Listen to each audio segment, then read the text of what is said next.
الحمد لله وكفى سلام على عباده الذين اصطفى أما بعد أعوذ بالله من الشيطان الرجيم بسم الله الرحمن الرحيم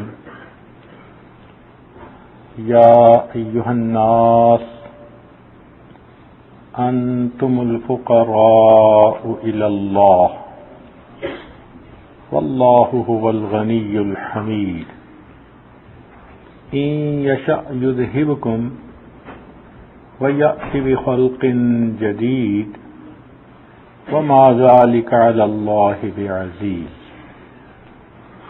ولا تزر وازرة وزر أخرى وإن تدع مثقلة إلى حملها لا يحمل منه شيء ولو كان ذا قربى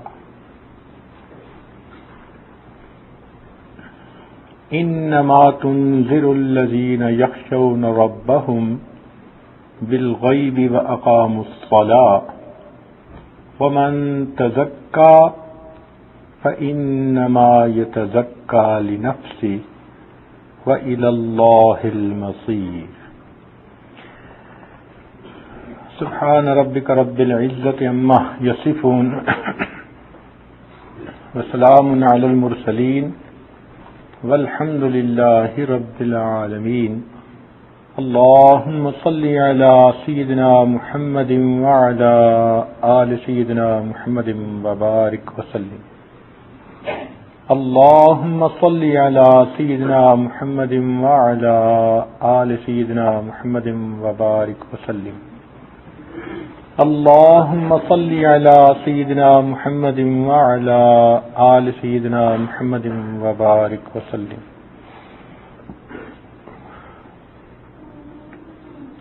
یا ایھا الناس، اے انسانوں، انتم الفقراء الی اللہ، تم اللہ رب العزت کے محتاج ہو، واللہ هو الغنی الحمید، اور اللہ رب العزت بہت غنی اور حمید ہے۔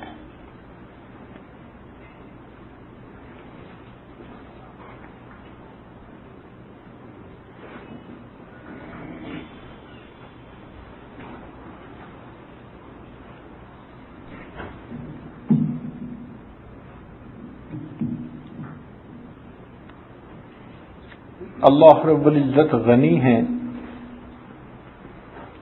اور انسان محتاج ہے۔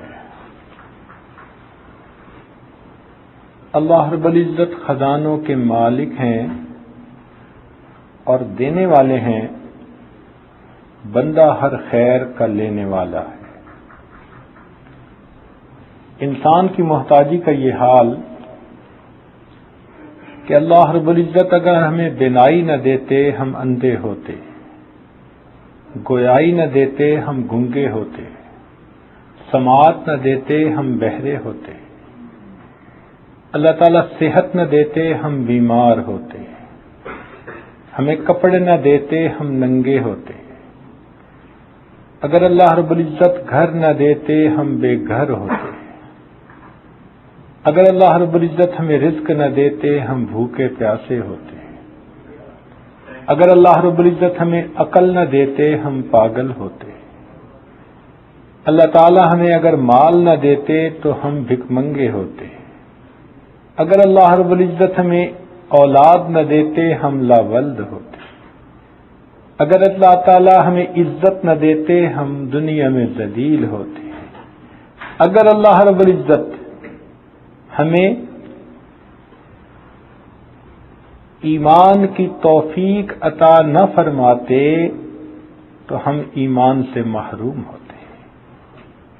یہ معلوم ہوا کہ جو دنیا میں ہم عزتوں کی ایمان کی زندگی گزار رہے ہیں یہ سب کا سب اللہ رب العزت کا ہم پر احسان ہے۔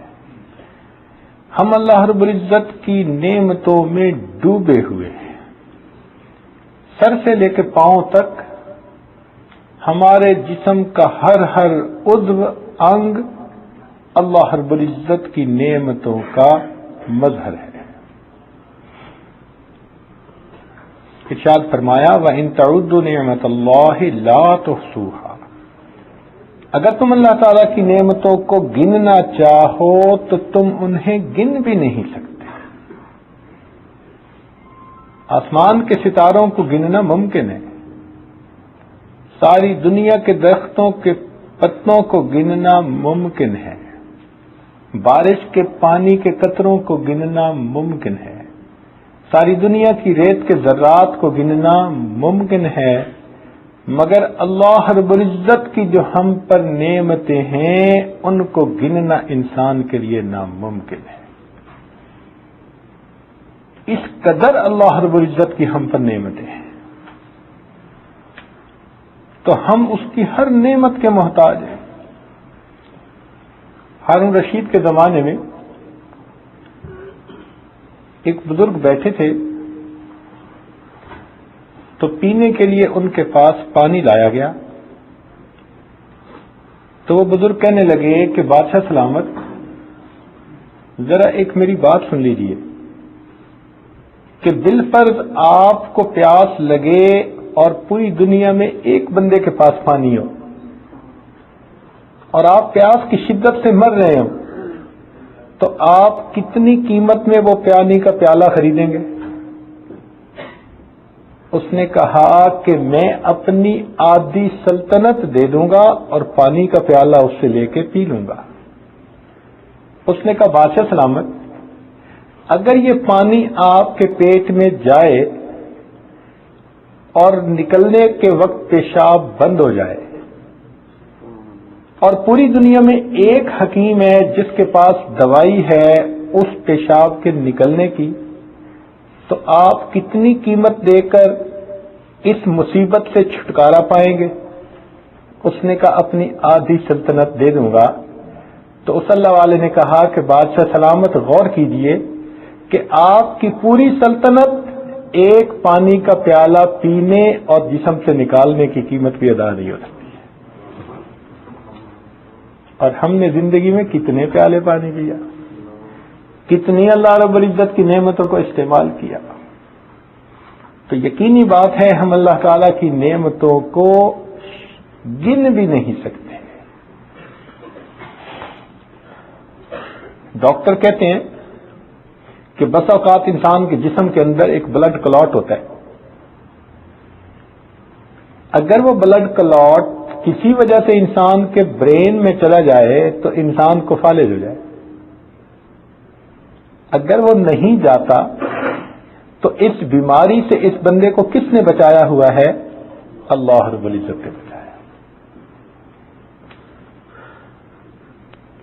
ورنہ اتنا اچھا ڈاکٹر، اتنی انکم آ رہی ہے، اتنی عزت ہے، فالج ہو جائے تو پھر گھر میں بیٹھ جائے گا۔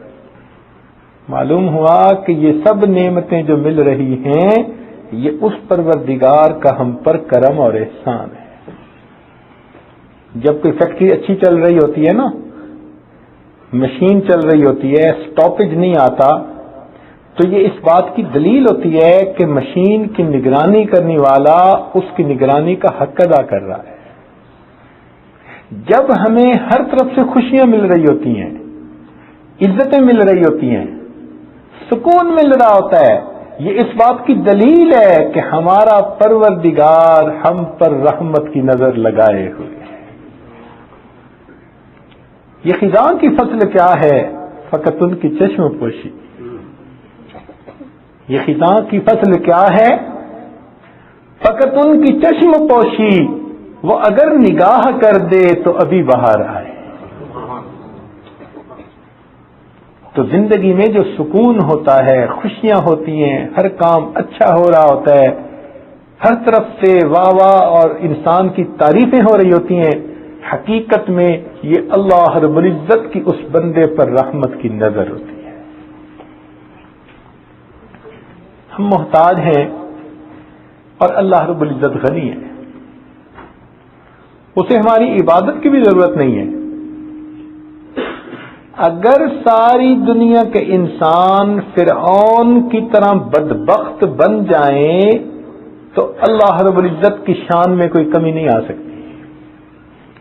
اور اگر ساری دنیا کے انسان صدیق اکبر لانوں کی طرح صدیقیت کے مقام پہ فائز ہو جائیں تو اللہ تعالیٰ کی شان میں کوئی اضافہ نہیں ہو سکتا.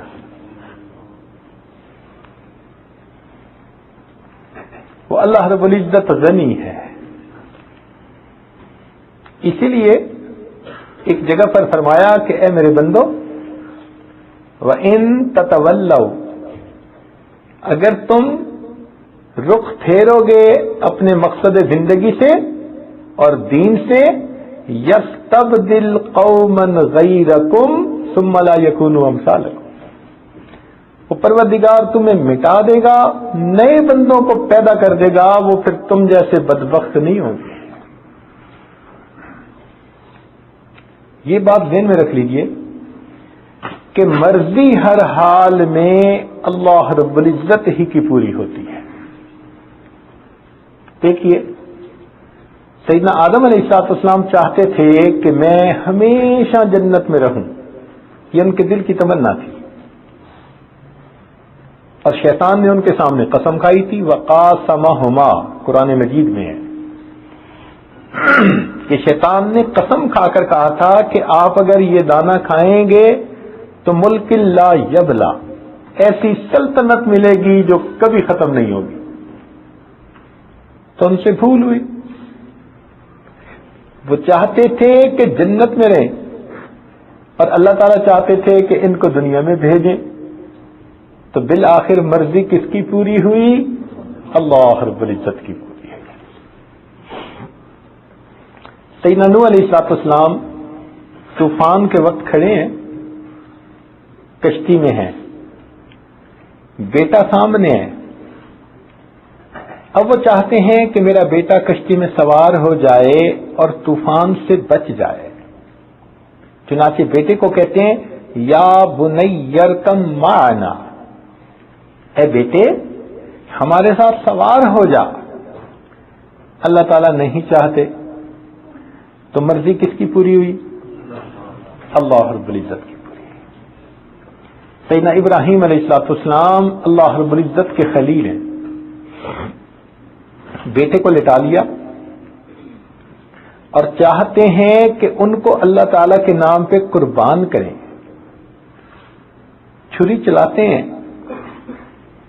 باپ تیار ہے ذبح کرنے کے لیے، بیٹا تیار ہے ذبح ہونے کے لیے. فلما اسلما، جب دونوں اس بات پہ متفق ہو گئے، دونوں نے یہ بات طے کر لی. لیکن ابراہیم علیہ السلام چھری چلاتے ہیں اپنے بیٹے کو ذبح کرنے کی، مگر اس کے بدلے میں ایک جانور ذبح ہو جاتا ہے. اللہ تعالیٰ بیٹے کو محفوظ کر لیتے ہیں. مرضی کس کی پوری ہوئی؟ اللہ. ایک موقع پر سیدنا رسول اللہ صلی اللہ علیہ وسلم نے شہد کھانے سے پرہیز کرنے کی نیت کر لی کہ میں آج کے بعد شہد نہیں کھاؤں گا، اس سے مہک آتی ہے. اور اللہ تعالیٰ چاہتے تھے کہ میرے محبوب کھائیں، چنانچہ محبوبانہ اطاعت فرمایا یا ایھا النبی لم تحرم ما احل اللہ لک تبتغی مرضات ازواجک واللہ غفور الرحیم. اس پیغام کے بعد نبی علیہ الصلوۃ والسلام نے دوبارہ شہد کو استعمال کرنا شروع کر دیا. تو مرضی کس کی پوری ہوئی؟ اللہ. یہ بات ذہنوں میں بٹھا لیجئے، ہر حال میں ہر وقت میں مرضی اس ایک اللہ رب العزت کی پوری ہوتی ہے. ہم باقی سب اس کے بندے ہیں. ہم لینے والے ہیں، وہ پروردگار دینے والا ہے. ہم لے کے خوش ہوتے ہیں اور وہ پروردگار دے کے خوش ہوتا ہے. اسی لیے وہ پروردگار بے نیاز بھی ہے. بے نیاز کا کیا مطلب؟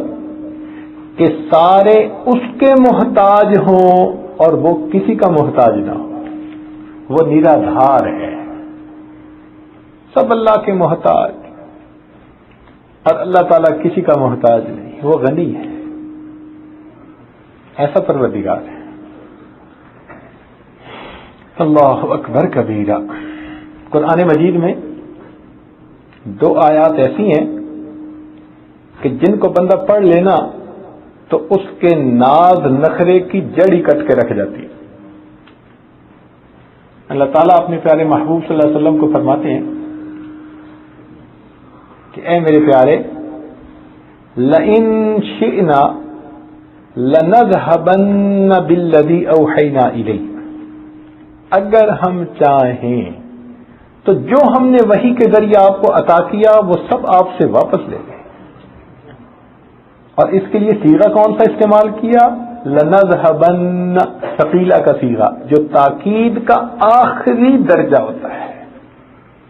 جب اس آیت کو پڑھتے ہیں نا تو پھر انسان کوئی اپنے علم پہ ناز نہیں کر سکتا.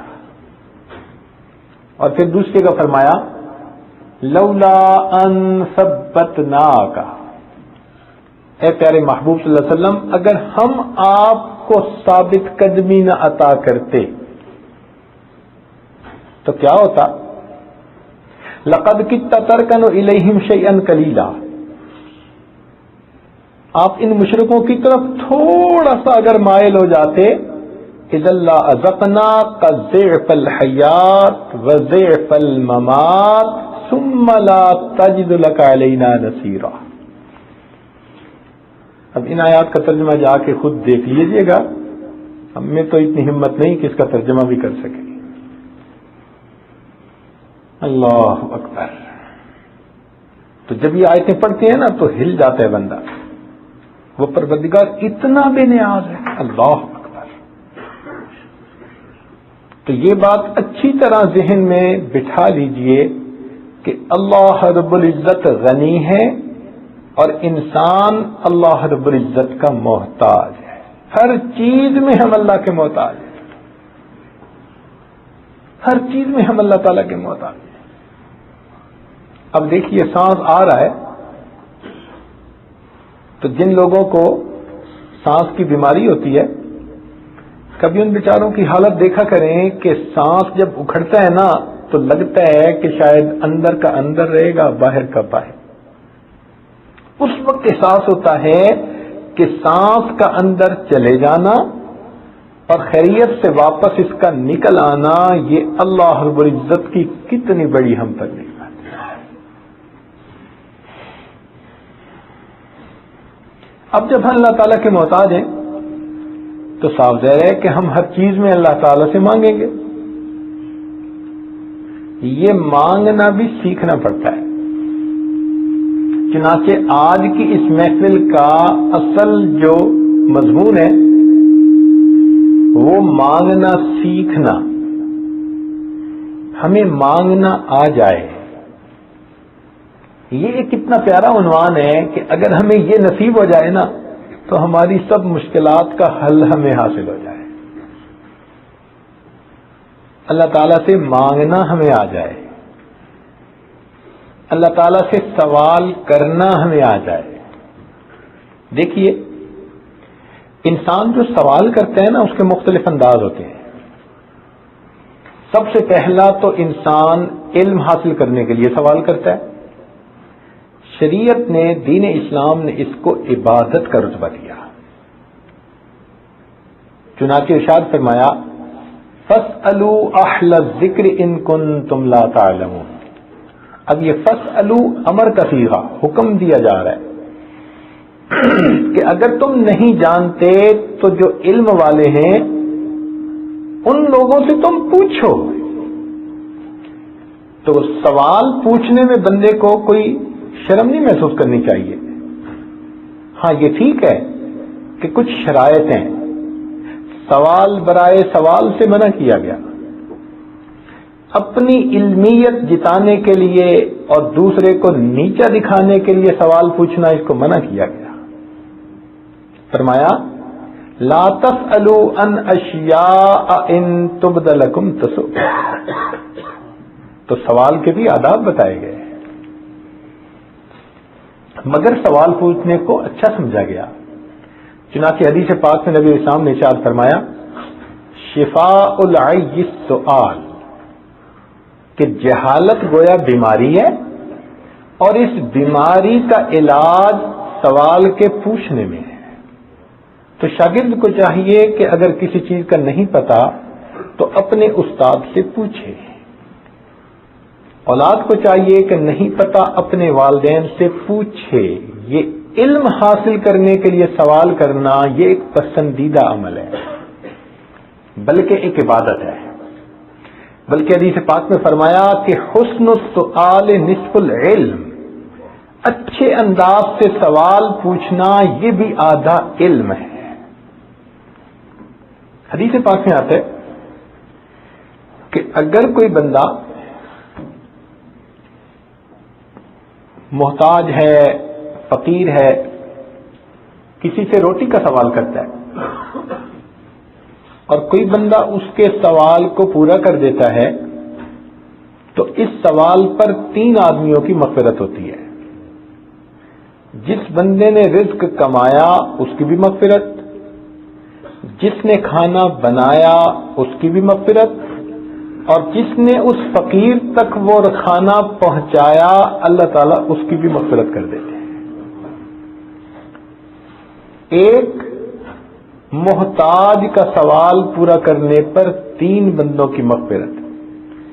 لیکن اگر کسی شاگرد نے اپنے استاد سے سوال پوچھا تو حدیث پاک میں آتا ہے کہ اس سوال کے پوچھنے پر اللہ تعالیٰ 4 بندوں کی مغفرت فرماتے ہیں.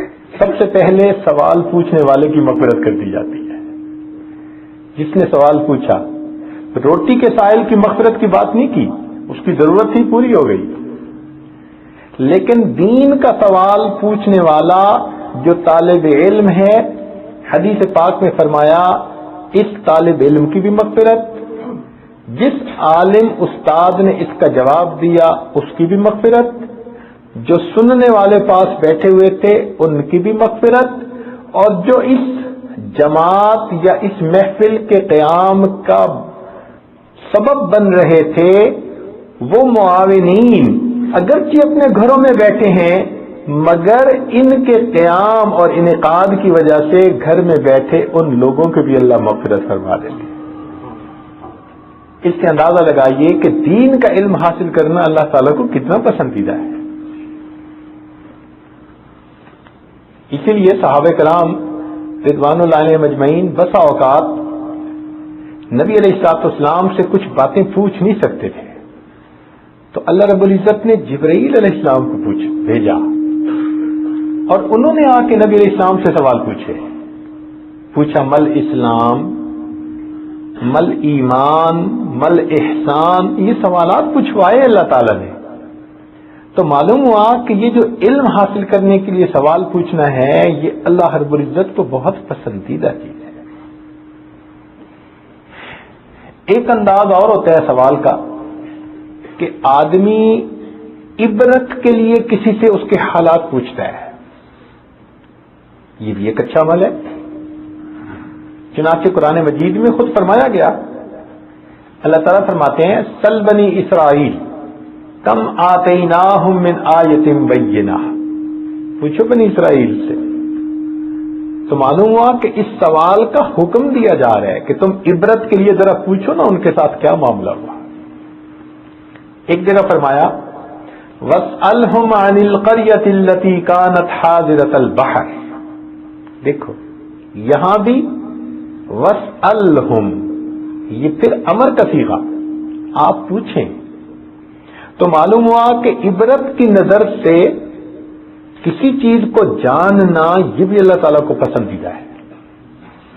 لہذا ہم اگر دنیا میں ٹریول کرتے ہیں تو ہم عبرت کی نشانیاں دیکھیں اور پھر اپنے رب کی طرف رجوع کریں.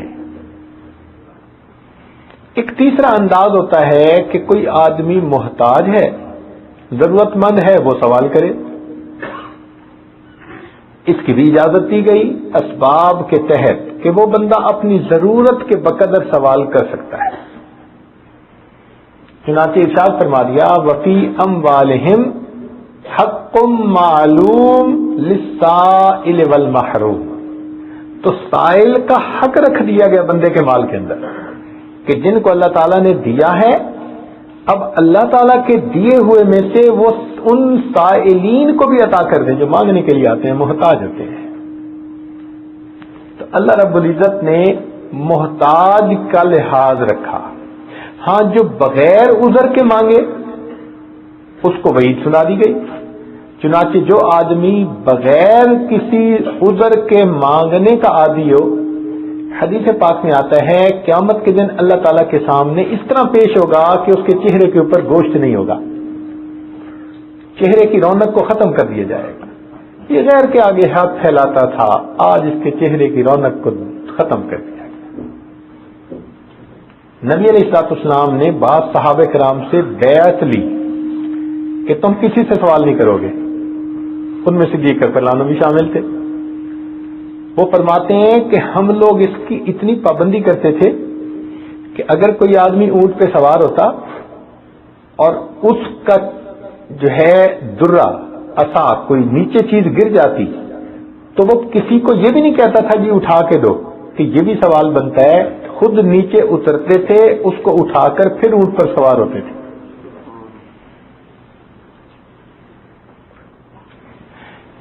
ایک سوال ہوتا ہے اپنے پروردگار سے کرنا، یہ سب سے بڑی عبادت جس کو آج ہم نے سیکھنا ہے کہ ہم اپنے رب سے کیسے مانگیں.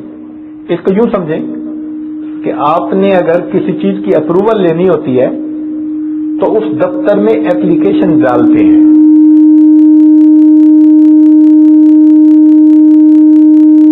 وہ اپلیکیشن لکھنا یا اپلیکیشن بھرنا وہ بھی ایک علم ہوتا ہے. اور جس بندے کو اچھی اپلیکیشن بھرنی آ جائے تو عام طور پہ اپروول بھی جلدی مل جاتی ہے. اللہ رب العزت اتنے کریم ہیں، اتنے مہربان ہیں کہ انہوں نے اپنے دربار سے مانگنے کا طریقہ بھی خود سکھا دیا، اپلیکیشن بھرنے بھی سکھا دی. چنانچہ قرآن مجید میں جو سورہ فاتحہ ہے اس کا نام ہے ایک تعلیم المسئلہ، یعنی سوال کرنے کا انداز اللہ نے اس میں سمجھایا کہ میرے بندوں مجھ سے مانگنے کا یہ طریقہ ہے. چنانچہ اس سورت کا ایک نام ہے فاتحۃ الکتاب، یعنی کتاب کی ابتدا یہاں سے شروع ہو رہی ہے، اوپننگ یہاں سے ہو رہی ہے. حدیث پاک میں آتا ہے کہ جو کچھ پہلی آسمانی کتابوں میں تھا وہ سب کچھ قرآن مجید میں آ گیا. جو قرآن مجید میں تھا وہ سب کا سب سورہ بقرہ میں آ گیا، اور جو کچھ سورہ بقرہ میں تھا وہ سب کا سب سورہ فاتحہ میں آ گیا. تو سورہ فاتحہ گویا تمام آسمانی کتابوں کی تعلیمات کا نچوڑ ہے، لب لباب ہے. اس لیے اس کا ایک نام ہے ام الکتاب. ام کا لفظ عربی میں استعمال کر دیتے ہیں بنیاد کے لیے. مثال کے طور پہ والدہ کو ام کہتے ہیں کہ وہ تمام اولاد کی بنیاد ہوتی ہے، اس میں ماں اولاد شامل ہوتی ہے. جھنڈے کو بھی عربی میں ام کہتے ہیں کیونکہ وہ سب کو جمع کرنے والا ہوتا ہے. مکہ مکرمہ کا ایک نام ہے ام القری، سب بستیوں کی ماں، اس لیے کہ وہ سب بستیوں کا مرکز ہے. تو اس کا نام ام الکتاب کہ یہ ایسی صورت ہے جو تمام صورتوں کی جامع ہے. اس صورت کا ایک نام ہے اساس القرآن، تو واقعی یہ قرآن مجید کی بنیاد بھی ہے. اس صورت میں اللہ رب العزت نے اپنے بندوں کو اپنے سے مانگنا سکھایا. اسی لیے یہ صورت ایسی ہے کہ اس کو ہر رکعت میں پڑھا جاتا ہے. جب کوئی منفرد نماز پڑھ رہا ہو ہر رکعت میں پڑھے، امام پڑھتا ہے رکعت میں پڑھتا ہے. چونکہ بار بار اس صورت کو پڑھا جاتا ہے اس لیے اس صورت کے مضمون کو سمجھنا ہمارے لیے لازم ہے تاکہ ہم پھر اللہ تعالی سے مانگ سکیں صحیح طور پر. اب ذرا توجہ فرمائیے گا کہ یہ صورت شروع ہوتی ہے الحمدللہ رب العالمین، الحمد کے لفظ سے کہ تمام تعریفیں اللہ کے لیے ہیں جو تمام جہانوں کا پروردگار ہے۔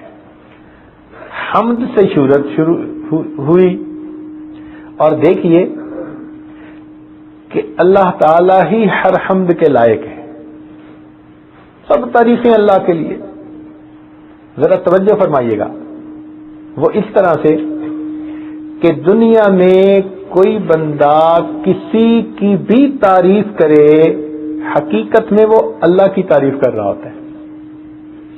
آپ بتائیں، اگر کوئی آدمی بلڈنگ اچھی بنائے تو کوئی آدمی اگر بلڈنگ کی تعریف کرے تو وہ حقیقت میں کاریگر کی تعریف کر رہا ہوتا ہے۔ تو جس طرح بلڈنگ کی تعریف کاریگر کی تعریف ہوتی ہے، یہ پوری کائنات اللہ رب العزت نے بنائی، لہذا کائنات کی جس چیز کی بھی تعریف کی جائے گی، حقیقت میں وہ تعریف پروردگار کی ہو رہی ہے۔ تو تمام تعریفیں حقیقت میں اللہ تعالی کی تعریفیں ہیں۔ ہم کپڑے کی تعریف کرتے ہیں، عمارت کی تعریف کرتے ہیں، کسی بندے کی تعریف کرتے ہیں، کسی بھی چیز کی تعریف کرتے ہیں، حقیقت میں وہ تعریف اللہ رب العزت کی تعریف ہے۔ تمام تعریفیں اللہ تعالیٰ کی۔ اس لیے نبی علیہ الصلوۃ والسلام کا ایک نام احمد بھی ہے۔ احمد کا کیا مطلب؟ کہ ساری مخلوق میں سے جتنی اللہ تعالیٰ کی تعریف آپ نے کی، اتنی تعریف کسی اور نے کی ہی نہیں۔ آپ احمد ہیں۔ اور واقعی صحیح بات ہے کہ نبی علیہ الصلوۃ والسلام نے جو تعریف کی اور کرنی اپنی امت کو سکھائی، تو امت جب تک تعریفیں کرتی رہے گی یہ نبی علیہ الصلوۃ والسلام کی ہی تعریف ہو جائے گی۔ تو آپ احمد ہیں۔ اور اس امت کا ایک نام حمادون ہے، حمد کرنے والے اللہ تعالیٰ کی۔ قیامت کے دن نبی علیہ الصلوۃ والسلام کے پاس جو جھنڈا ہوگا اس کا نام لواء الحمد ہوگا، اور نبی علیہ الصلوۃ والسلام کو جو مقام دیا جائے گا اس کا نام مقام محمود ہوگا۔ اور جنتی جب جنت میں جائیں گے تو نبی علیہ الصلوۃ والسلام کو جو گھر جنت میں ملے گا اس کا نام بیت الحمد ہوگا۔ اور جنتی جنت میں جائیں گے تو جو پہلا لفظ کہیں گے الحمدللہ الذی اذھب عنا الحزن، وہ بھی الحمد کے نام سے۔ تو اب دیکھیے کہ اللہ تعالیٰ کی کتنی تعریفیں ہو رہی ہیں۔ چنانچہ کچھ فرشتے ایسے ہیں جو ہر وقت اللہ تعالیٰ کی تعریف اور حمد بیان کر رہے ہیں۔ حافین من حول العرش یسبحون بحمد ربہم، اللہ تعالیٰ کی ہر وقت وہ حمد بیان کرتے ہیں، اور ان کا قول کیا ہے؟ وقیل الحمد للہ رب العالمین۔ الحمد کے بعد للہ کا لفظ ہے، تو جب آپ الحمد کا لفظ پڑھیں سورہ فاتحہ پڑھتے ہوئے تو یہ سب بیک گراؤنڈ آپ کے ذہن میں ہونا چاہیے کہ جب ہم الحمد کہتے ہیں تو اس کا مطلب ہے تمام تعریفیں جو پہلے والوں نے کی، جو ہم کر رہے ہیں، جو آنے والے وقت میں کی جائیں گی، یہ سب کی سب تعریفیں کس کے لیے؟ اللہ کے لیے۔ پھر آگے لفظ ہے للہ، اللہ کے لیے۔ یہ اللہ تعالیٰ کا لفظ بھی عجیب ہے۔ دیکھیں اللہ تعالیٰ نے اپنے لیے نام بھی کیسا پسند فرمایا کہ یہ لفظ جو ہے نا اللہ کا، اس میں کوئی نکتہ نہیں ہے۔ تو اس سے پتہ چلتا ہے کہ اللہ تعالیٰ شراکت کو پسند نہیں فرماتے۔ اپنے نام میں بھی کوئی ایسا حرف نہیں استعمال کیا جو نکتے والا، جس کے ساتھ کچھ لگا ہوا ہو۔ وہ پروردگار ایسا ہے۔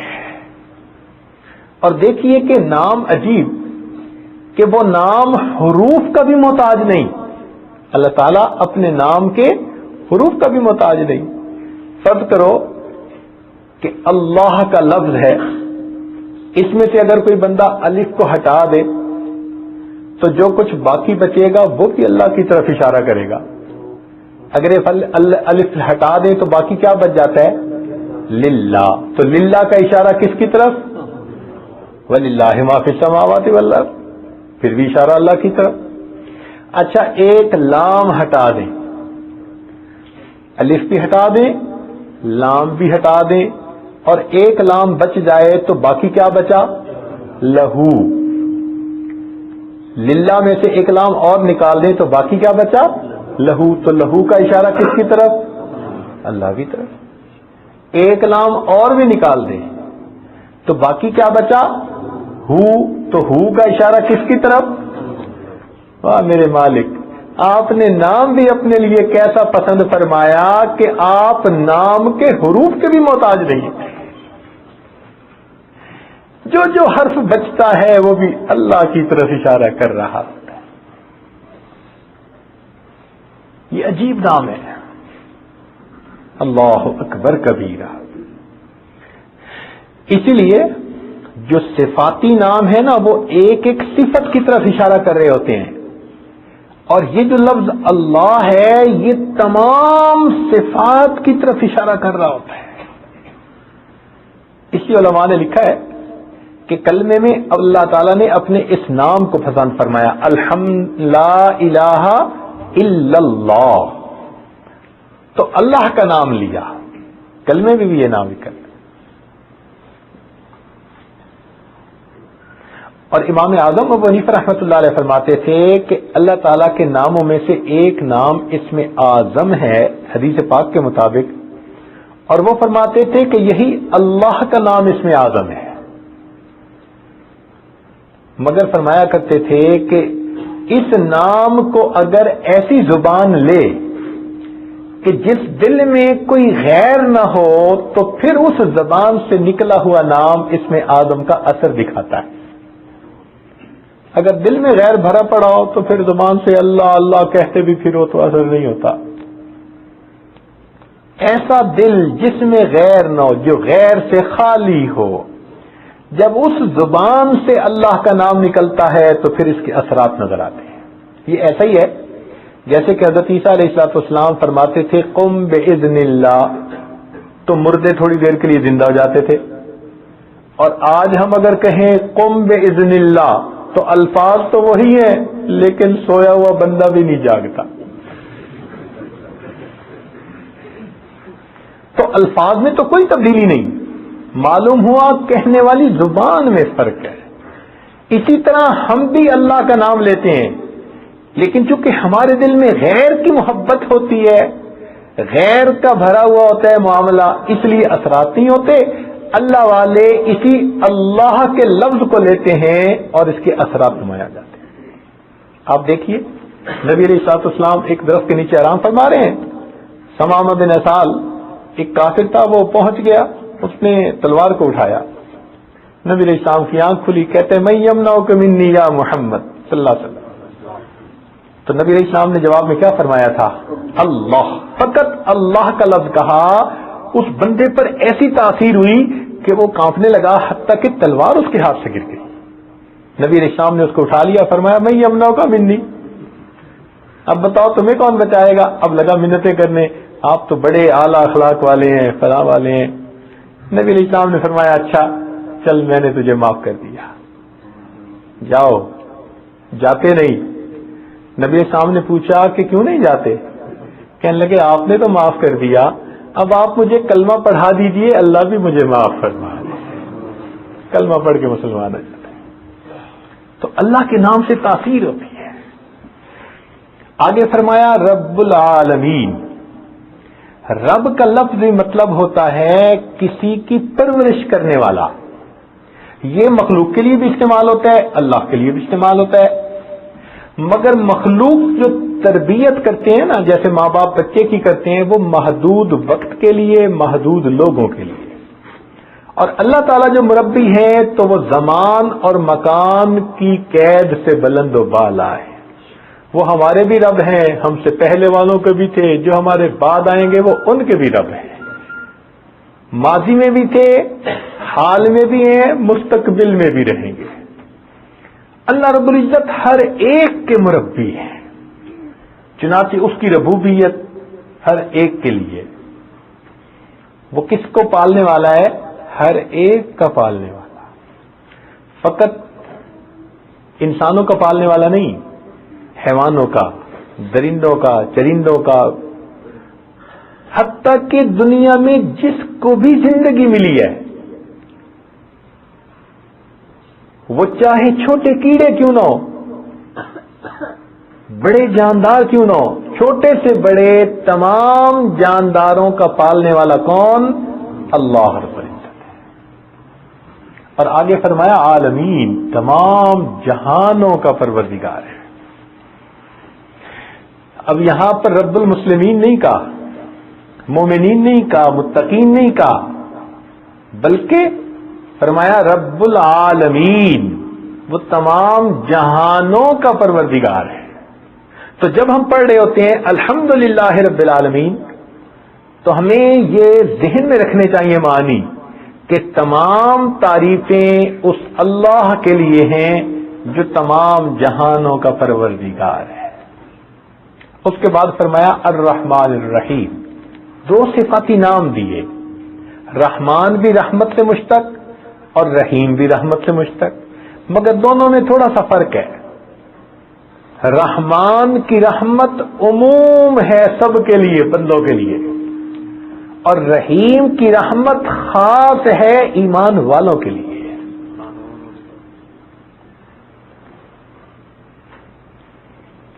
چنانچہ دیکھیے اللہ تعالیٰ کی کچھ نعمتیں عام ہیں اور کچھ نعمتیں خاص ہیں. مثلا سورج کی دھوپ ہے، وہ ساری دنیا کے لیے عام ہے، لیکن عزت خاص جس کو چاہتا ہے دیتا ہے، مال جس کو خاص چاہتا ہے دیتا ہے، ایمان جس کو چاہتا ہے دیتا ہے. یہ چیزیں خاص ہیں. تو کچھ نعمتیں عام اور کچھ نعمتیں، دنیا میں ہوا سب کے لیے عام ہے، سورج کی روشنی سب کے لیے عام ہے. تو کچھ نعمتیں عام اور کچھ نعمتیں خاص. پھر دیکھیے کہ چھوٹی نعمتیں بھی وہی دیتا ہے اور بڑی نعمتیں بھی وہی دیتا ہے. اور اگر کسی کو کسی واسطے سے نعمت ملتی ہے تو بھی اللہ تعالیٰ ہی دیتا ہے، اور بلا واسطہ ملتی ہے تو بھی اللہ تعالیٰ ہی دیتا ہے. وہ اتنا رحیم ہے، اتنا کریم ہے.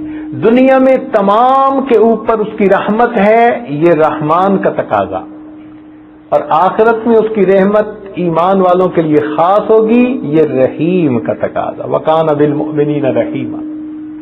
ایک حدیث پاک میں آتا ہے، بڑی مزے کی بات ہے کہ نبی علیہ الصلوۃ والسلام نے ایک دفعہ دعا مانگی، اللہم اجعل حساب امتی علی یدی. حدیث میں آتا ہے کہ نبی علیہ السلام نے دعا مانگی، اے اللہ میری امت کا حساب لینے کی مجھے اجازت دے دیجیے کہ میں اپنی امت کا حساب خود لے لوں گا. تو اللہ رب العزت نے فرمایا، اے میرے پیارے، میری رحمت کا کوئی ٹھکانہ نہیں، میں آپ کی امت کا حساب قیامت کے دن رحمت کے ساتھ لوں گا. حضرت قاری محمد طیب رحمۃ اللہ علیہ فرماتے ہیں، خطبات اسلام حکیم الاسلام میں ان کا یہ بات نقل کی گئی ہے. وہ فرماتے ہیں کہ قیامت کے دن اللہ تعالیٰ کی رحمت کا اتنا ظہور ہوگا، اتنا ظہور ہوگا کہ ایک وقت آئے گا شیطان بھی سر اٹھا کر دیکھے گا، اس کو بھی امید لگے گی شاید مجھے بھی بخش دیا جائے گا. اتنا اللہ تعالیٰ کی رحمت کا ظہور ہوگا. وہ ایک واقعہ لکھتے ہیں کہ 2 آدمی جہنم کی طرف 2 آدمی پیش کیے جائیں گے. اللہ تعالیٰ فرمائیں گے کہ بھائی ایک بندے کو کہ تمہارے اعمال ایسے ایسے، جہنم میں جاؤ. دوسرے کو فرمائیں گے جہنم میں جاؤ. جب دونوں کو جہنم جانے کا حکم ہوگا نا، تو ایک تو بھاگ پڑے گا جہنم کی طرف اور دوسرا آہستہ آہستہ چلے گا. اللہ تعالیٰ دونوں کو بلائیں گے، پوچھیں گے بھائی تم بھاگ کیوں پڑے؟ وہ کہے گا یا اللہ ساری زندگی تو نافرمانی میں گزر گئی، اب یہ آپ کا آخری حکم تھا، میں نے کہا چلو اس کو تو پورا کر لوں. فرمائیں گے اچھا چل جنت میں چلا جا. اور دوسرے کو پوچھیں گے بھائی تو جا بھی رہا تھا، پیچھے مڑ کو بھی دیکھ رہا تھا، تو آہستہ آہستہ کیوں چل رہا تھا؟ وہ کہے گا یا اللہ دنیا میں بھی کبھی آپ کی رحمت نے مجھے مایوس نہ ہونے دیا، گو حکم ہو گیا، میں پھر بھی پیچھے مڑ کے دیکھ رہا تھا کہ میں مایوس نہیں ہونا چاہتا تھا۔ فرمائیں گے اچھا تجھے میری رحمت کا اتنا بھروسہ ہے، چل تجھے بھی میں نے جنت عطا کی۔ تو الرحمن الرحیم، اللہ تعالی رحمان بھی ہیں اور رحیم بھی ہیں۔ اس کا کیا مطلب ہے رحمان اور رحیم کا؟ اس کا مطلب یہ کہ اپنے اور پرائے وہ سب کو نوازنے والا پروردگار ہے۔ وہ اپنوں کو بھی دیتا ہے، پرایوں کو بھی دیتا ہے۔ وہ فقط عبادت گزاروں کو نہیں دیتا، جو نافرمانیاں کرنے والے ہیں دنیا میں اللہ ان کو بھی عطا فرما دیتا ہے، اپنے پرائے سب کو عطا فرما دیتا ہے۔ وہ وفادار کو بھی دے دیتا ہے تو غدار کو بھی دیتا ہے، وہ نمک حلال کو بھی دیتا ہے تو نمک حرام کو بھی دے دیتا ہے دنیا میں، عبادت گزاروں کو دیتا ہے تو گناہگاروں کو بھی دے دیتا ہے۔ بلکہ ہو سکتا ہے کہ دوستوں کو دال ساگ عطا کر دے مگر دنیا میں دشمنوں کو بھی مرغ مسلم عطا فرما دے۔ عجیب پروردگار ہے، اللہ اکبر کبیرہ۔ ذنون مصری رحمۃ اللہ علیہ فرماتے ہیں بڑی عجیب سی بات ہے، میں دریا کے کنارے جا رہا تھا تو میں نے دیکھا کہ ایک بچھو وہ پانی کی طرف بھاگا جا رہا ہے۔ میں نے یہ سنا تھا کہ بچھو پانی میں تیرنا نہیں جانتا، ڈوب جاتا ہے، تو میں حیران، میں نے دیکھا تو پانی کے اندر ایک کچھوا بیٹھا ہوا تھا، وہ بچھو اس کی پیٹھ پہ سوار ہو گیا اور کچھوے نے تیرنا شروع کر دیا۔ کہتے ہیں مجھے بڑا عجیب لگا اور میں نے کہا کہ میں بھی ذرا دیکھتا ہوں کیا ہوگا یہ معاملہ، تو میں نے بھی اس کے پیچھے دریا میں قدم ڈال دیا۔ کچھوا تیرتا رہا حتیٰ کہ دریا یا نہر جو بھی تھی اس کے دوسرے کنارے پر جا پہنچا۔ وہاں جا کے بچھو اس کے پیٹھ سے نیچے اتر گیا اور پھر اس نے بھاگنا شروع کر دیا۔ کہتے ہیں میں بھی پیچھے کچھ دور آگے گیا تو میں نے جھاڑیوں میں ایک آدمی کو دور لیٹے ہوئے زمین پہ دیکھا اور یہ بچھو اس کی طرف جا رہا تھا۔ میں نے کہا کہ ممکن ہے کہ یہ اس بندے کو جا کے ڈسے، تو میں نے بھی اپنا جوتا اتار کے تیاری کر لی کہ اگر یہ اس کو ڈسنے لگے گا تو میں اس بچھو کو پہلے ہی مار دوں گا۔ کہتے ہیں میں تھوڑا آگے بڑھا تو حیران کہ ایک طرف سے ایک کالا ناگ تھا، بلیک کوبرا، وہ اس نوجوان کی طرف بڑھ رہا تھا۔ جب وہ اس کے قریب پہنچا تو میں نے دیکھا کہ یہ بچھو اس کوبرا کے ساتھ چمٹ گیا اور اس بچھو نے اس کو ڈس لیا۔ یہ بچھو اتنا زہریلا تھا کہ اس کے ڈسنے سے سانپ وہیں لوٹنے لگا اور ٹھنڈا ہو گیا، مر گیا، اور وہ بچھو پھر واپس۔ کہتے ہیں میں حیران، جب پیچھے آ کے دیکھا تو یہ پھر اسی کچھوے کے پیٹھ پر بیٹھا اور کچھوے نے اس کو واپس پہنچایا۔ میں نے کہا میں اس بندے کا تو جا کے پتہ کروں۔ کہتے ہیں جب میں اس بندے کے پاس گیا تو میں نے دیکھا کہ اس کے منہ سے شراب کی بو آ رہی تھی۔ میں نے اس کو جگایا، وہ اٹھ بیٹھا۔ میں نے کہا او نوجوان، تو اللہ کی نافرمانیاں کر رہا ہے اور شراب پی کے گہری نیند سو رہا ہے، تو اپنے پروردگار کی رحمت کو دیکھ، وہ جاگ جاگ کے تیری جان کی حفاظت کر رہا ہے۔ میرے دوستو، ہم گناہ کر کر کے سو جاتے ہیں، وہ پروردگار پھر بھی جاگ جاگ کے ہماری حفاظتیں فرماتا ہے۔ کتنا کریم پروردگار ہے، کتنا رحیم پروردگار ہے۔ اور الرحمن الرحیم کا ایک مطلب اور بھی ہے کہ اے بندو، وہ اپنے اور پرائے سب کو نوازتا ہے تو وہ غصے سے نہیں عطا کرتا، وہ پیار سے عطا کرتا ہے۔ کئی دفعہ بندہ دیتا ہے نا غصے سے، فقیر آیا نا مانگنے کے لیے، پہلے کا نہیں ہے، اس نے پھر مانگا تو دینے والا دیتا ہے مگر غصے سے دیتا ہے کہ جا جان چھوڑ۔ الرحمن الرحیم کا کیا مطلب ہے کہ وہ پروردگار وہ غصے سے نہیں دیتا، وہ پروردگار رحمت سے پیار سے عطا کر دیتا ہے۔ اس لیے کہ مخلوق سے مانگے تو مخلوق ناراض ہوتی ہے۔ آپ کسی سے ایک دفعہ مانگے وہ دے دے گا، 2 دفعہ مانگے وہ دے دے گا، 30 دفعہ مانگے تو وہ ناراض ہوگا، اور 4تھی دفعہ تو نہ ہی کر دے گا، کہے گا جی آپ میرے پاس آیا ہی نہ کریں۔ تو معلوم ہوا کہ مخلوق سے جتنا مانگیں وہ اتنا ناراض ہوتی ہے، مگر اللہ کا معاملہ اور ہے، اس سے جتنا مانگیں وہ پروردگار اتنا خوش ہوتے ہیں۔ بلکہ جو بندہ ہر چیز اللہ سے مانگے، ہر وقت اللہ سے مانگے، ہر حال میں اللہ سے مانگے، اللہ رب العزت اس بندے کو اپنا ولی اور اپنا دوست بنا لیتے ہیں۔ فرماتے ہیں یہ میرا دوست ہے، یہ میرے غیر کی طرف آنکھ نہیں اٹھاتا، ہر چیز مجھ سے مانگتا ہے، ہر وقت مجھ سے مانگتا ہے۔ اور مخلوق سے مانگنے کا تو کیا، مخلوق کے پاس جاؤ نا تو وہ پوچھتے ہیں کیا لائے ہو، اور اللہ کے در پہ جاؤ تو اللہ تعالیٰ پوچھتے ہیں میرے بندے کیا لینے کے لیے آئے ہو۔ کتنا فرق ہے بھائی میرے دوستو، جہاں جائیں گے لوگوں کو غرض کا بندہ پائیں گے، بے غرض ذات ایک پروردگار کی ہے، وہ بے غرض ذات ہے، اس لیے ہم جب بھی مانگیں اپنے پروردگار سے لیں گے۔ دنیا کے پاس جائیں گے تو کچھ لے کے جانا پڑے گا، پروردگار وہ ذات ہے کہ جس کے پاس خالی ہاتھ بھی جائیں گے تو دامن بھر کے واپس آئیں گے۔ اس لیے فرمایا الرحمن الرحیم۔ پھر آگے ایک بات فرما دی کہ مالک یوم الدین، وہ مالک ہے قیامت کے دن کا۔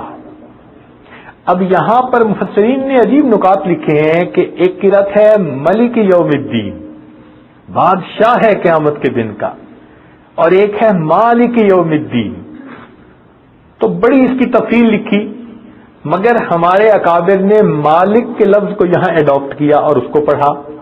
وہ فرماتے ہیں موٹی سی بات کہ ملک کے 3 حرف ہیں، مالک کے 4 حرف ہیں، اور ہر حرف پر چونکہ کئی نیکیاں ملتی ہیں، لہذا مالک کے لفظ کی قرأت کریں گے تو زیادہ ثواب ملے گا۔ اور واقعی بھائی اللہ تعالیٰ مالک ہے قیامت کے دن کا، یہ نہیں کہا قیامت کے دن کا منصف ہے، جج ہے، قاضی ہے، اس لیے کہ جج اور قاضی بھی اصولوں کا پابند ہوتا ہے، وہ کسی کی فیور کرنا چاہے تو نہیں کر سکتا۔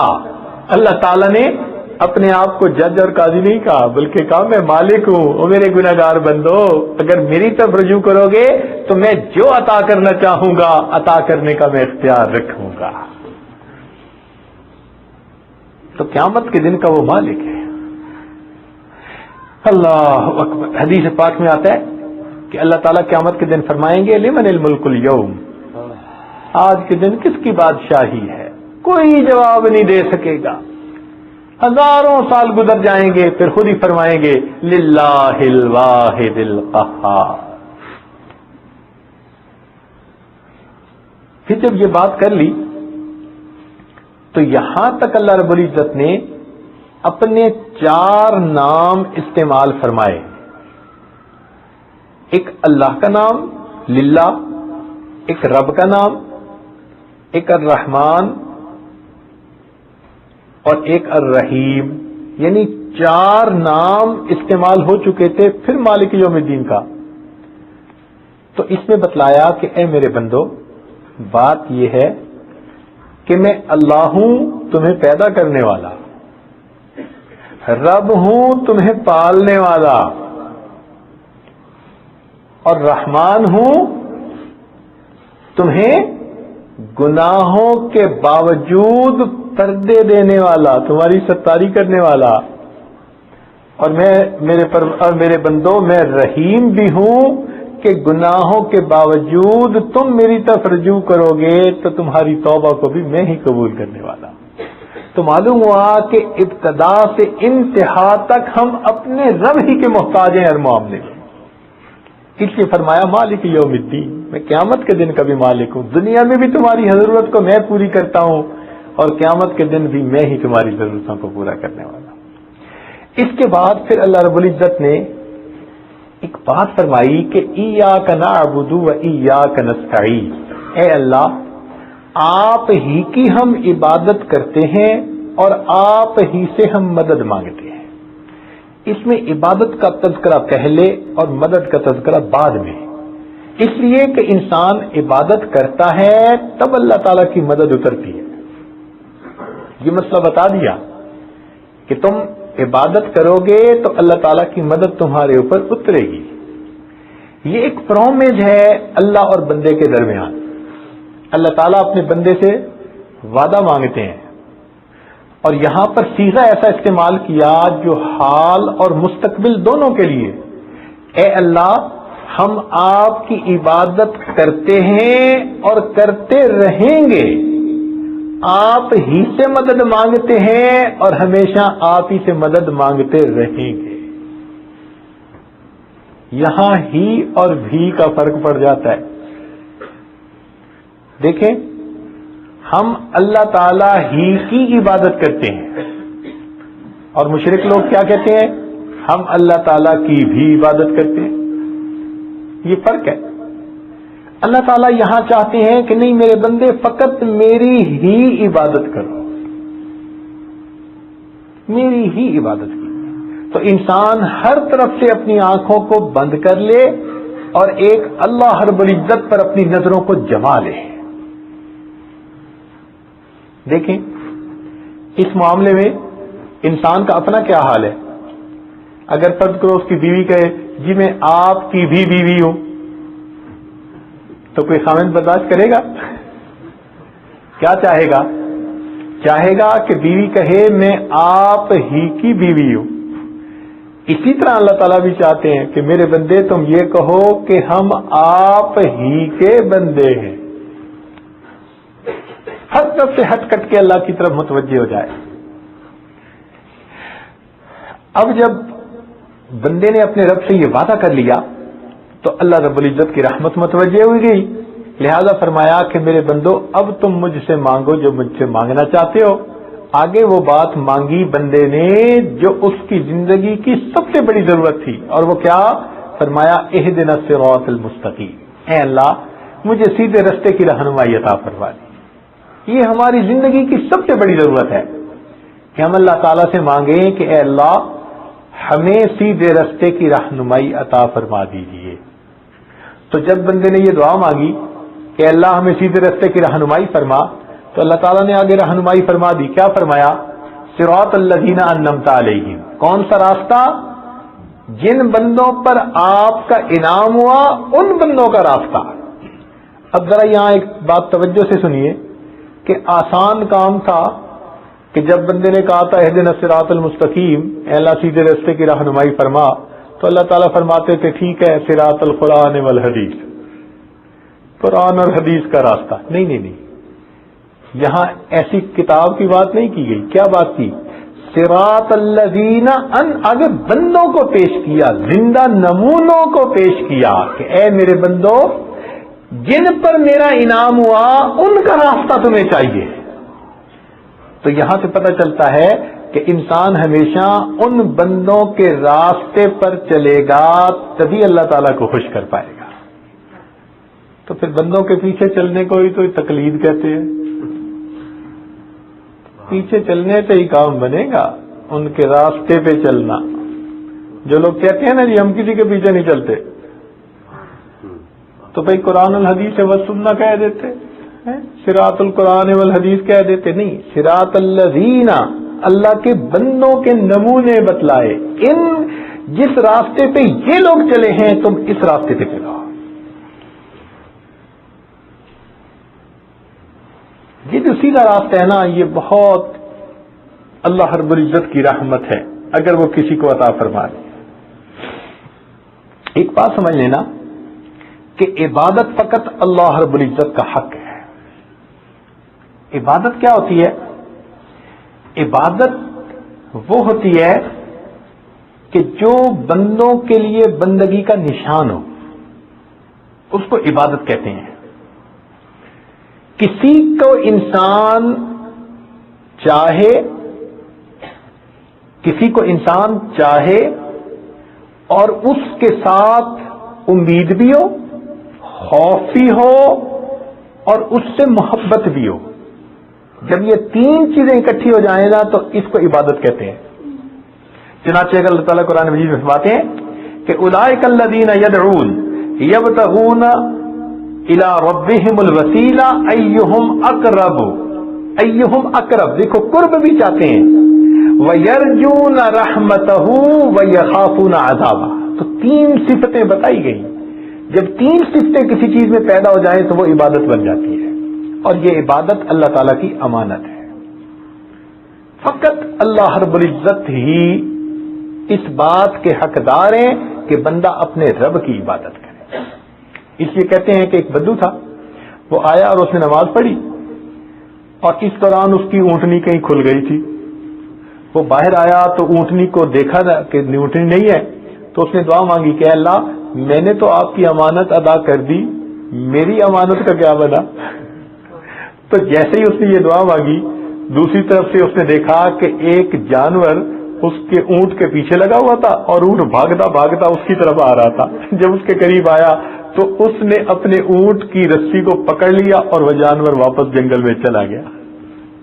اللہ تعالیٰ نے اس کی امانت اس کے پاس پہنچا دی. اس لیے کہتے ہیں ہو جس میں عبادت کا دھوکہ، مخلوق کی وہ تعظیم نہ کر، جو خاص خدا کا حصہ ہے بندوں میں اسے تقسیم نہ کر. تو ہم بندوں سے امیدیں نہ لگائیں، کس سے امید لگائیں؟ اسی علامہ اقبال نے کہا تھا بتوں سے تجھ کو امیدیں، خدا سے نہ امیدی. بتوں سے تجھ کو امیدیں، خدا سے نہ امیدی، مجھے بتا تو صحیح اور کافری کیا ہے. اس لیے ایک اللہ رب العزت سے ہمیں امیدیں لگانی چاہیے. تو اب دیکھیے کہ جب فرمایا اہدنا الصراط المستقیم، تو یہ سیدھا راستہ. اللہ تعالیٰ بھی ہمیں اسی بات کی نصیحت فرماتے ہیں. چنانچہ فرمایا الم اعہد الیکم یا بنی آدم اللہ تعبدوا الشیطان انہ لکم عدو مبین وان اعبدونی، اور ایک میری ہی عبادت کرو، ھذا صراط مستقیم، یہ ہے سیدھا راستہ. تو دیکھو ہم جو دعا مانگتے ہیں نا اہدنا الصراط المستقیم، تو قرآن مجید نے خود وضاحت کر دی کہ یہ سیدھا راستہ کون سا راستہ ہے؟ وان اعبدونی، ایک میری ہی عبادت کرو، ھذا صراط مستقیم، یہ سیدھا راستہ ہے. اللہ اکبر. اور حضرت عیسیٰ علیہ السلام جو تشریف لائے تو انہوں نے بھی یہی تعلیم دی. چنانچہ قرآن مجید میں ہے کہ انہوں نے ایک جگہ اللہ رب العزت کی بارے میں تفصیل کر کے کہا کہ ان اللہ ربی و ربکم، اللہ میرا بھی رب ہے تمہارا بھی رب ہے، فاعبدو، اس کی عبادت کرو، ھذا صراط مستقیم، یہ ہے سیدھا راستہ. اور نبی علیہ الصلوۃ والسلام اللہ رب العزت کے خلیل ابراہیم علیہ السلام وہ جس راستے پر چلے، سبحان اللہ، وہ بھی سیدھا راستہ. اللہ تعالیٰ فرماتے ہیں کہ وجتباہ وہداہ الی صراط مستقیم، اور نبی علیہ الصلوۃ والسلام جس راستے پر تھے وہ بھی سیدھا راستہ. چنانچہ فرمایا یاسین والقرآن الحکیم انک لمن المرسلین علی صراط مستقیم، سیدھا راستہ. تو اس راستے کو ہم اللہ تعالیٰ سے مانگتے ہیں. اچھا میرے دوستو، یہ سوال بتانے کا طریقہ تھا تو اس کو ذرا میں نے تفصیل اس لیے کر دی کہ ہم چونکہ ہر نماز میں اسی صورت کو پڑھتے ہیں، تو جب اس کو پڑھیں تو ہر چھوٹے بڑے کو اس کے مفہوم کا پتہ ہونا چاہیے.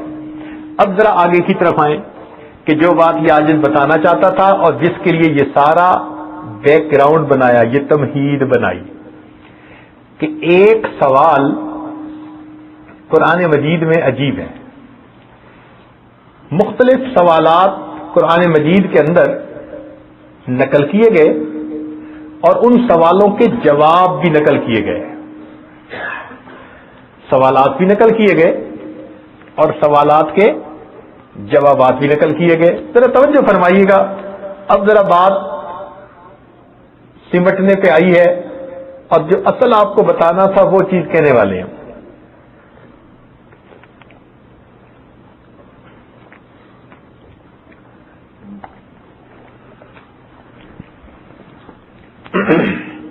جی، قرآن مجید میں مختلف سوالات پوچھنے والوں نے پوچھے تو اللہ تعالی نے اس کے جوابات اپنے پیارے محبوب صلی اللہ علیہ وسلم کی زبان سے دلوا دیے. یہ بڑا سمجھنے کا نقطہ ہے.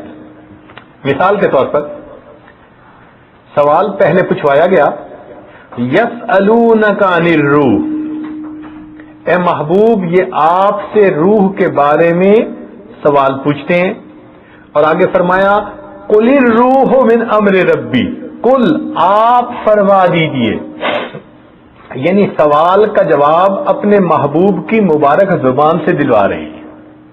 یسألونک کے لفظ سے پہلے سوال اور پھر قل کے لفظ سے محبوب کی زبان سے اس کا جواب دلوایا گیا. یہ ایک ترتیب ہے قرآنی. ایک جگہ فرمایا یسألونک عن المحیض قل هو اذن، تو دیکھیے وہی ترتیب ہے کہ یسألونک سے پہلے سوال اور پھر قل کے لفظ سے اس کا جواب دلوایا. آگے فرمایا یسألونک عن الیتامی قل اصلاح لہم خیر، تو دیکھو یسألونک کے لفظ سے سوال اور پھر قل کے لفظ سے اس کا جواب محبوب کی زبان سے دلوایا. یسألونک عن الاہلہ، تو یسألونک کے ذریعے سے چاند کے بارے میں سوال اور پھر آگے قل ہی مواقیت للناس والحج، قل کے لفظ سے اس کا جواب دلوایا گیا. تو یعنی یہ ایک قرآنی ترتیب ہے کہ یسألونک کے لفظ سے سوال بتلایا گیا اور پھر قل کے لفظ سے اس کا جواب دلوایا گیا. مگر ایک سوال ایسا کہ جب اس سوال کی باری آئی تو رب کریم نے سوال کے جواب کا انداز بدل دیا. وہ سوال کیسا عجیب ہوگا؟ وہ کوئی خاص سوال ہوگا نا کہ جس سوال کے پوچھنے پر اللہ نے ایک ترتیب ہی بدل کے رکھ دی. وہ کون سا سوال تھا؟ وہ اللہ تعالی کے بارے میں سوال تھا. فرمایا اے میرے پیارے وَإِذَا سَأَلَكَ عِبَادِي أَنِّي، توجہ فرمائیے اے میرے محبوب، جب آپ سے میرے بندے میرے بارے میں سوال کریں فَإِنِّي قریب، اللہ تعالیٰ نے اس کا جواب خود عطا فرما دیا کہ میں تو ان کے بہت قریب ہوں. وہ جو کل کی ترتیب تھی وہ یہاں نہیں رہنے دی. معلوم ہوا کہ بندے سے اتنا قرب تو اللہ تعالیٰ چاہتے ہیں نا کہ جب اپنے بارے میں سوال آیا تو فرمایا وَإِذَا سَأَلَكَ عِبَادِي أَنِّي فَإِنِّي قریب، میرے پیارے میں بہت قریب ہوں. اللہ اکبر. تو اللہ تعالیٰ بندے سے ایسا قرب چاہتے ہیں کہ اے میرے بندے تو میرے اتنے قریب ہو جائیں. اس لیے فرمایا نحن اقرب الیہ من حبل الورید، ہم تو رگے جان سے بھی زیادہ اس کے قریب ہیں. اللہ اکبر.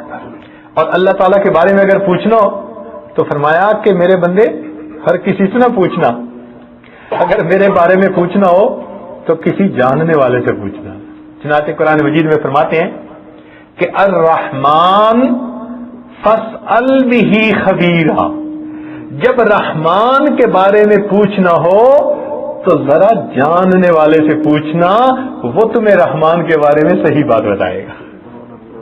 ہر کسی سے پوچھنا، کسی جاننے والے سے پوچھنا. اللہ اکبر. اللہ رب العزت ایسی ذات ہے. چنانچہ اللہ رب العزت کتنے مہربان ہیں، کتنے دینے والے ہیں. اگر اللہ کے کسی جاننے والے سے، کسی عارف سے پوچھیں گے نا تو وہ صحیح اس بات کے بارے میں بتائے گا. چنانچہ اللہ تعالیٰ وہ کریم ذات ہیں جو دیکھ کے خوش ہوتے ہیں. حدیث پاک میں آتا ہے کہ رات کا ایک حصہ ایسا ہے تہجد کا وقت کہ جس وقت میں اللہ تعالیٰ ایک فرشتے کو فرماتے ہیں کہ اعلان کر دو حل من سائل فاعطی له، ہے کوئی سوال کرنے والا کہ جس کو میں عطا کر دوں. تو تہجد کا وقت ایسا وقت ہے کہ جس وقت میں انسان اپنے رب سے جو مانگتا ہے اللہ رب العزت اس بندے کو عطا فرما دیتے ہیں. اب اللہ تعالیٰ سے مانگنا چاہیے بھائی یا غیر سے مانگنا چاہیے؟ بتائیں. اللہ سے مانگنا چاہیے. چنانچہ ایک بزرگ کے بارے میں آتا ہے کہ ایک آدمی ان کے پاس آیا اور کہنے لگا جی کہ یہ جو وقت کا حاکم ہے یہ آپ کی بات بڑی مانتا ہے، تو آپ ذرا اس حاکم کے پاس چلیں اور میرے لیے یہ چیز اس سے مانگ لیں. تو ان بزرگوں نے اس کو کہا کہ بھائی میں بند دروازے کی طرف کیوں جاؤں، کھلے دروازے سے کیوں نہ مانگوں؟ تو وہ سمجھا نہیں، کہنے لگا حضرت کیا مقصد؟ کہنے لگا حاکم پہ در پہ جاؤں گا تو دروازہ بند ملے گا، آؤ ہم مل کے اللہ سے مانگتے ہیں، یہ وہ در ہے جو کبھی بند نہیں ہوتا۔ رات کا وقت ہے، حاکم کا در تو بند ہو گیا ہوگا، آؤ اللہ سے کیوں نہ مانگیں جس پروردگار کا در کبھی بند ہی نہیں ہوتا، ہم کھلا در چھوڑ کے بند دروازے کی طرف کیوں جائیں؟ تو اللہ رب العزت وہ ذات ہے جو بندے کو عطا کرتا ہے۔ چنانچہ جو بندہ اللہ تعالیٰ سے مانگتا ہے نا، اللہ تعالیٰ اس سے خوش ہوتے ہیں، اور جو اللہ تعالیٰ سے نہیں مانگتا اللہ تعالیٰ اس سے ناراض ہوتے ہیں۔ حدیث پاک میں آتا ہے، ذمہ داری سے عرض کر رہا ہوں، نبی علیہ الصلوۃ والسلام نے ارشاد فرمایا، من لم یسأل اللہ یغضب علیہ، جو بندہ اللہ سے نہیں مانگتا اللہ رب العزت اس بندے سے ناراض ہوتے ہیں، اور اس بندے سے اللہ تعالیٰ اس پر غضب ہوتا ہے، اللہ تعالیٰ ناراض ہوتے ہیں اس بندے سے جو اللہ تعالیٰ سے نہیں مانگتا۔ تو بھئی جب مانگنے کی بات ہے اور نہ مانگنے سے اللہ تعالیٰ ناراض ہوتے ہیں، تو پھر ہمیں چاہیے نا کہ ہم اللہ تعالیٰ سے مانگیں۔ اللہ تعالیٰ ہر چیز دیتے ہیں، حتیٰ کہ حدیث پاک میں آتا ہے، توجہ فرمائیے گا، کہ من سأل اللہ الشہادۃ بصدق، جس نے اللہ رب العزت سے دل کی سچائی کے ساتھ شہادت مانگی، بلغہ اللہ منازل الشہداء وَإِن مَاتَ عَلَى فِرَاشِهِ، اگر وہ اپنے بستر پر بھی اس بندے کو موت آئے گی، اللہ تعالیٰ اس کو قیامت کے دن شہداء کی قطار میں کھڑا فرما دیں گے۔ وہ ایسا پروردگار ہے کہ ہر نعمت بندے کو عطا کر دیتا ہے، مگر مانگنے والا بندہ ہونا چاہیے۔ لہذا جب اللہ تعالیٰ اتنا عطا کرنے والے ہیں تو ہمیں چاہیے کہ ہم اپنے پروردگار سے مانگیں، اور ہم اسی مانگنے کے لیے یہاں اکٹھے ہوئے ہیں۔ آج کون ہم میں سے ایسا ہے جو کہے کہ مجھے پریشانی نہیں یا میرے لیے کوئی پرابلم نہیں؟ ہر بندے کو اپنے گھر میں پریشانیاں ہیں، پرابلمز ہیں، کوئی اپنے کاروبار کی طرف سے پریشان، کوئی گھر بار کی طرف سے پریشان، کوئی اولاد کی طرف سے پریشان، کوئی صحت کی طرف سے پریشان۔ جب اتنی پریشانیاں ہیں تو میرے دوستو ہم کیوں نہ اپنے پروردگار سے مانگیں، جو پروردگار بندے کو دے کر خوش ہوتا ہے اور کہتا ہے میرے بندو اگر مجھ سے نہیں مانگو گے تو میں تم سے ناراض ہو جاؤں گا۔ آج ہمیں اس پروردگار سے مانگنا ہے اور اپنی زندگی کی ہر ضرورت کو مانگنا ہے، چھوٹی کو بھی اور بڑی کو بھی۔ اے پروردگار عالم آپ ہمیں عطا فرما دیجیے۔ میرے دوستو ہمارا حال یہ ہے کہ ہم غیر سے اپنے ہاتھ ہٹا چکے۔ دیکھیں جو مواحد ہوتے ہیں نا ایمان والے، وہ غیر کی طرف نہیں اپنے ہاتھ پھیلاتے، وہ بتوں سے امیدیں نہیں رکھتے، وہ اللہ رب العزت سے امیدیں رکھتے ہیں۔ تو اے اللہ ہم نے ظاہر کے لات و منات کو بھی چھوڑ دیا اور اب آپ ہی کے در کے طرف پر آ گئے، تو کیا امید کرتے ہیں کہ اللہ تعالیٰ اپنے در سے خالی اٹھا دیں گے؟ نہیں، اس لیے کہ اے اللہ جب ہم غیر سے اپنے آپ کو ہٹا چکے اور آپ نے بھی ہمیں اپنے در سے خالی لوٹا دیا، تو اللہ تو ہمارے لیے تو دنیا میں کوئی دوسرا در نہیں ہے، آپ ہی کا در ہے۔ لہذا آج ہم دعا مانگیں گے اس تصور کے ساتھ کہ اے اللہ یہ ہمارے زندگی کا آخری ایک ہی دروازہ ہے، اسی کے اوپر ہم جھکتے ہیں اور اسی سے ہم مانگیں گے، اور اے اللہ ہم آپ سے اپنی ان نعمتوں کو لے کے جائیں گے، ہم خالی نہیں جانا چاہتے، اس لیے کہ جو خالی آپ یہاں سے اٹھ گیا اس کو دینے کے لیے پھر دنیا میں کوئی دوسرا دروازہ نہیں ہے۔ اس لیے ہم آج مانگنے کا مسئلہ جو چھڑا تو ہم اللہ تعالیٰ سے مانگ کے اٹھیں گے، لے کے اٹھیں گے، اپنے لیے سعادت کے اللہ تعالیٰ سے فیصلے کروائیں گے، ہم اللہ تعالیٰ کے سامنے آج بھی کریں گے، مانگیں گے اے پروردگار عالم ہم پر مہربانی فرما دیجئے اور ہمیں آج اے اللہ اس جگہ سے دامن دھر کے اٹھا دیجئے، اور یہ دعائیں مانگیں گے کہ اے اللہ جب آپ نے ہماری پیشانیوں کو غیر کے سامنے جھکنے سے روک لیا، اے اللہ ہمارے ہاتھوں کو بھی غیر کے سامنے پھیلنے سے روک لیجیے۔ وہ پروردگار مہربانی فرمائے گا، وہ عطا کرنے والا ہے۔ اور واقعی اب ہمیں تو غیر کے در پہ آتے ہوئے ویسے بھی شرم آتی ہے، کیونکہ ہر ایک سے ہٹ کے رب کے در پہ جو آ گئے، اب ہم کیا چاہتے ہیں ہم چاہتے ہیں اللہ اب آپ ہمیں عطا فرما دیجیے، ہم آپ ہی کے در سے مانگیں گے، اے اللہ ہمیں آپ ہی عطا فرما دیجیے۔ چنانچہ کسی نے کیا عجیب بات کہی، کہتے ہیں تنگ دستی کے جو عالم میں گھبراتا ہوں، اے اللہ مجھ پر جب حال برے آتے ہیں میں گھبرا جاتا ہوں۔ تنگ دستی کے جو عالم میں گھبراتا ہوں، پردرے غیر پہ جاتے ہوئے شرماتا ہوں۔ اے اللہ غیر کے در پہ جاتے ہوئے مجھے شرم آتی ہے۔ تنگ دستی کے جو عالم میں شرما گھبراتا ہوں، پردرے غیر پہ جاتے ہوئے شرماتا ہوں۔ کیسے جائیں کسی کی طرف جب دینے والا اتنا قریب ہے، اتنا مہربان ہے۔ اللہ دنیا تو کہتی ہے جاؤ عملیات والوں کے پاس، ہم نہیں جاتے۔ اے اللہ لوگ کہتے ہیں جاؤ فلاں کے پاس، ہم کہیں نہیں جائیں گے۔ اللہ ہم تو آپ ہی کے در پر آ گئے، اے اللہ مہربانی فرما دیجئے، آپ ہمیں اپنے در سے خالی نہ اٹھائیے گا۔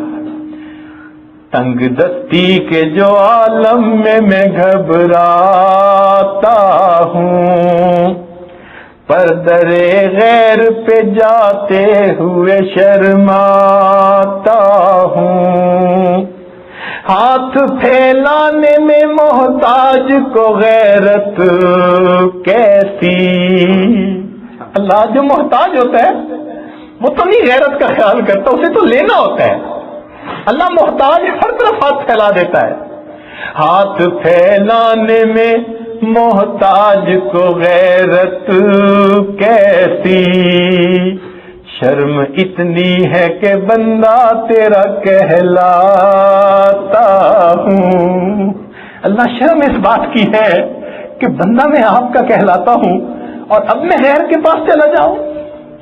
تنگ دستی کے جو عالم میں گھبراتا ہوں، پردرے غیر پہ جاتے ہوئے شرماتا ہوں، ہاتھ پھیلانے میں محتاج کو غیرت کیسی، بات اتنی ہے کہ بندہ تیرا کہلاتا ہوں۔ اے اللہ بندے تو آپ ہی کے کہلاتے ہیں، اب آپ کے در کو چھوڑ کے ہم اگر کہیں چلے جائیں اللہ ہمارا کیا بنے گا؟ اے مالک آج ہم اتنی یہاں جمع ہوئے ہیں، ہر طرف سے ہم ہٹ کٹ گئے، اللہ آپ کے در پر آ کر پڑ گئے۔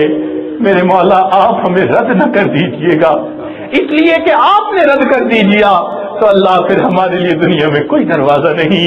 اللہ مہربانی فرما دیجیے، نہ کہیں جہاں میں ہما ملی، جو اما ملی تو کہاں ملی، میرے جرم خانہ خراب کو تیرے عفو بندہ نواز میں۔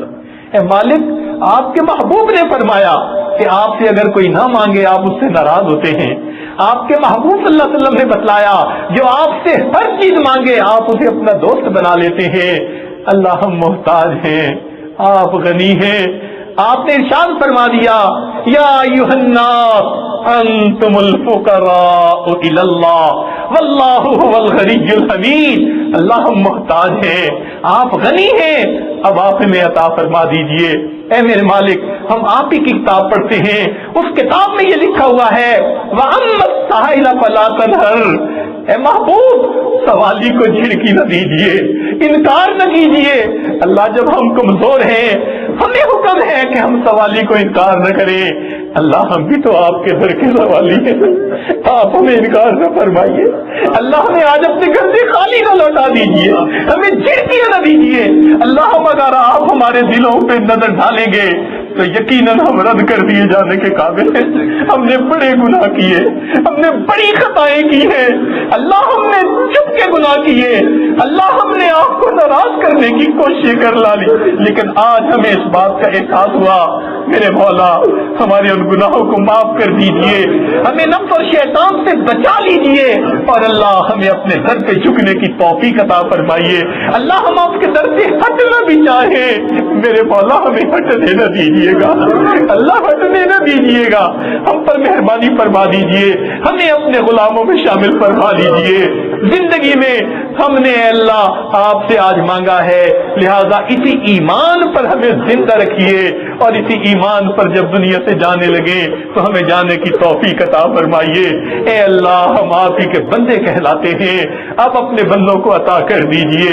ہم آپ ہی کے بندے ہیں, ہم غیر کی طرف ہاتھ نہیں اٹھائیں گے, ہم آپ ہی کے سامنے ہاتھ پھیلائیں گے. رب کریم مہربانی فرما دیجئے. تنگ دستی کے جو عالم میں گھبراتا ہوں, پر درے غیر پہ جاتے ہوئے شرماتا ہوں, ہاتھ پھیلانے میں محتاج کو غیرت کیسی, بات اتنی ہے کہ بندہ تیرا کہلاتا ہوں. اے اللہ آپ ہی کے بندے ہیں اور آپ ہی سے امیدیں لگا کر آج آئے ہیں اور یہاں بیٹھے ہیں. ہماری سب پریشانیوں کو اللہ دور کر دیجئے اور ہماری مصیبتوں کو ہٹا دیجئے. عزتوں کی زندگی عطا فرما دیجئے, ذلتوں سے بچا لیجئے اللہ, پریشانیوں سے بچا لیجئے, مصیبتوں اور بیماریوں سے بچا لیجئے, اولاد کے غموں سے اللہ بچا لیجئے.